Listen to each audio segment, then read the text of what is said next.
আলাইকুম সবাইকে welcome to my page. আজ আমি আপনাদের সাথে শেয়ার করব সজনে ডাঁটা পটল আলু দিয়ে সাথে মসুরের ডাল দিয়ে চচ্চড়ি করব। দেখতে থাকুন তাহলে। গুঁড়া, হলুদের গুঁড়া, ধনিয়া গুঁড়া, মরিচের গুঁড়া, কাঁচামরিচ, পেঁয়াজ কুচি। ডালটা সিদ্ধ হয়ে গেছে, এখন দিয়ে দিব এগুলো। বাটিতে মশলা লেগেছিল তাই একটু সামান্য পরিমাণ ধুয়ে একটু পানি দিয়ে দিলাম।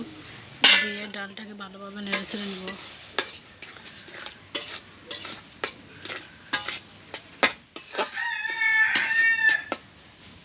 যেহেতু ডালটা সিদ্ধ করে নিয়েছি, এখন হচ্ছে পটল আলুগুলো ধুয়ে রাখা ছিল সেগুলো দিয়ে দিলাম। দিয়ে ভালোভাবে নেড়ে ছেড়ে রেখে দিয়ে দিব। এই পটলের রান্নাটা হচ্ছে আমি আজকে পটলের চচ্চড়ি করবো মসুরের ডাল দিয়ে। কে কে এরকম রান্না করে খান অবশ্যই কমেন্টে জানাবেন। আর কে কোথা থেকে আমার এই ভিডিওটি দেখছেন অবশ্যই আমার চ্যানেলটি সাবস্ক্রাইব করে দিবেন। আর ফেসবুক থেকে দেখলে অবশ্যই পেজটি ফলো দিয়ে রাখবেন এরকম নতুন নতুন ভিডিও পাওয়ার জন্য। এই যে এখন রেখে দিয়ে দিব। পটলটা সিদ্ধ হওয়ার জন্য দিয়ে দিব সামান্য পরিমাণ পানি, তাহলে খুব তাড়াতাড়ি সিদ্ধ হয়ে যাবে। দিয়ে দিলাম।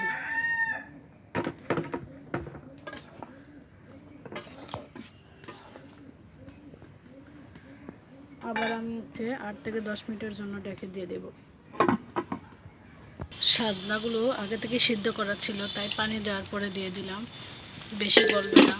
আর আপনারা যদি হচ্ছে কাঁচা সাজনা দিয়ে রান্না করেন তাহলে হচ্ছে আগে কষানোর টাইমে দিয়ে দিবেন। আবার দিয়ে দিলাম রেখে।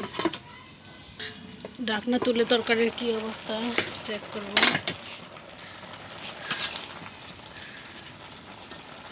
সিদ্ধ হয়ে গেছে প্রায় সব কিছুই। এখন হচ্ছে ধনিয়া পাতা ছিটিয়ে দেব।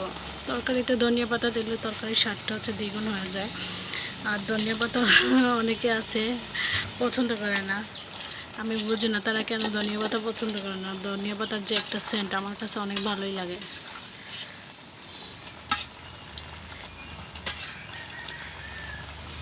এখন আমি হচ্ছে ঝোল পোড়াটা শুকিয়ে চচ্চড়ি করব।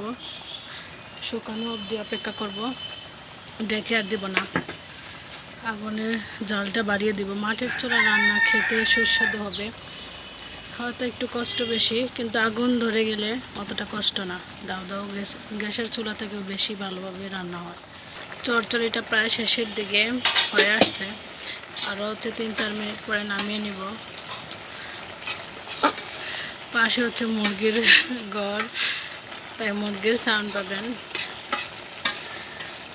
বাড়িতে মুরগি থাকলে দেখা যাচ্ছে বাড়ির জিনিসে খেতে হচ্ছে এটার স্বাদই অন্যরকম একটু। আর এখন তো বলতে ভালো এরকম দেশি ডিম বলতে পাওয়াই যায় না। আর যদি 2-1টা ঘরে পালা হয় ওগুলো থেকে হচ্ছে খাওয়া যায়। চারদিকে হচ্ছে অনেক রোদ আর সাথে সাথে অনেক বাতাস উঠছে। আর এরকম একটা পরিবেশে রান্না করতে কি যে ভালো লাগতেছে দেখাই আপনাদেরকে। এই যে দেখেন কতটা বাতাস উঠতেছে। আমি বিল্ডিংয়ের বাইরে রান্না করতেছি।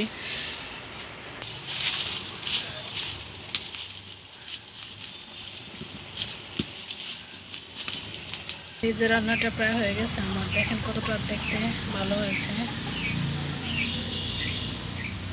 ধন্যবাদ সবাইকে।